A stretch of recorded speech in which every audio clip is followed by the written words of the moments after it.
I'm Maria Elena Martinez. I'm a Franciscan sister, and I'm here to share with you a little bit about interculturality and my experience of it in facilitation.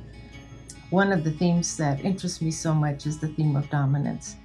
And when I speak of dominance as myself, I was born in the United States of Mexican parents who immigrated to the States.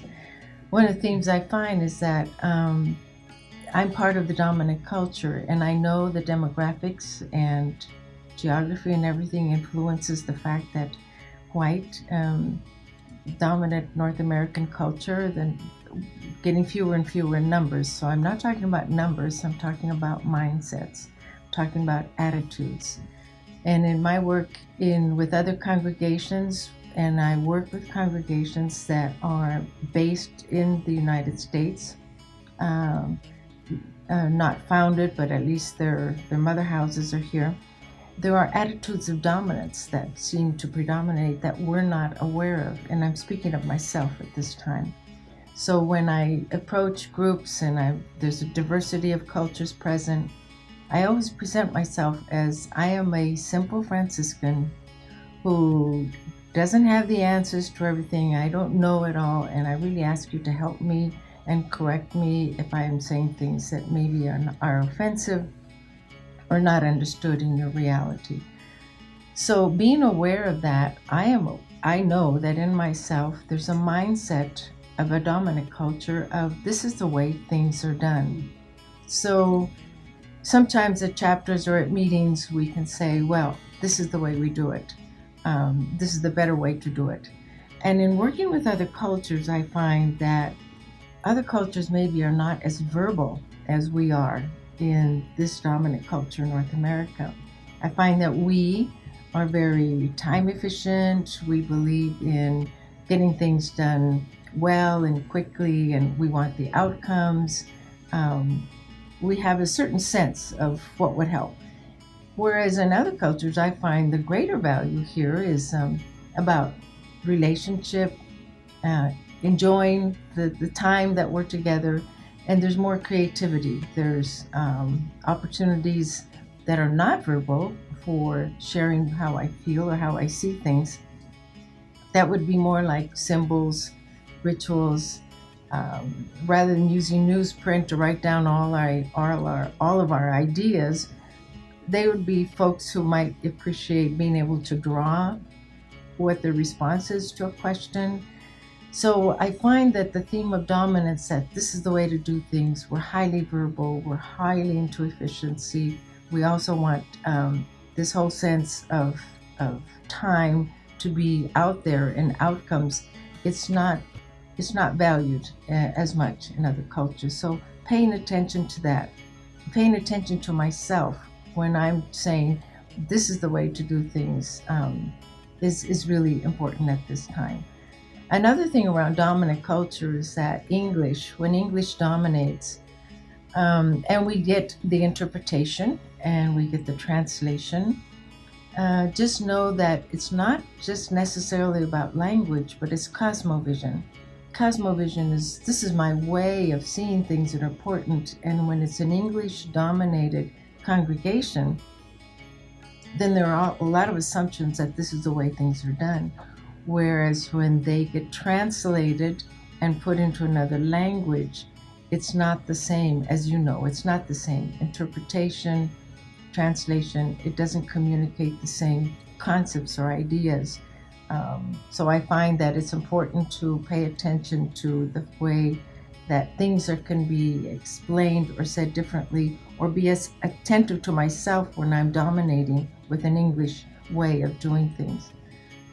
I also find that some persons, in terms of language, some individuals come from their dialect or their native language, then they learn the dominant language of their country, then they learn the English language. And so they're shifting, and there's just be aware. The invitation is to be aware of the fact that there's different ways of going about saying things and interpreting and understanding them also. Along with the dominant way of doing things, I find that for us in the United States, knowledge is power. And sometimes our approach to topics is we want to study it, we want to define it, we want to know what it's about. Um, and sometimes that can really take over more than getting to my experience or even my inability to understand.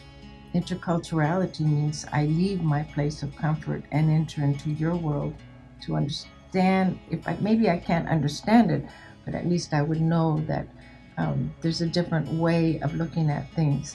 So I would suggest that we also be aware of that kind of way of thinking that knowledge is the only way to get at things. For other cultures, it can be respect, it can be gentleness, it can be kindness, it can be other ways of coming at things that's not about knowledge but based on experience. Kind of reminds me of an understanding that I came to about working with Native peoples. When I used to say, "What do you think about a topic?" Think did not translate. This was for Mayan culture. They said, "We prefer to say, what does your heart tell you?" And it kicked into me the whole Old Testament and God's law and how it went from tablets to being written. And then finally, God just says, "I'm going to put my way into your heart, and you will know what to do." So I find that when we speak out of a heart place, and I'm not talking about feelings, it's something even deeper than feelings, where through a contemplative approach and a time for that kind of a contemplative way of being, I can come to my heart and I know what it is that I need to say or need to do, or open my mind, open my heart, and open my will to. Because sometimes with my resistances, I don't know what my resistance is. And sometimes it can be from the fact that my resistance is I don't know it, I don't understand it, so I can't do it. Or this is so unfamiliar to me, I can't do it.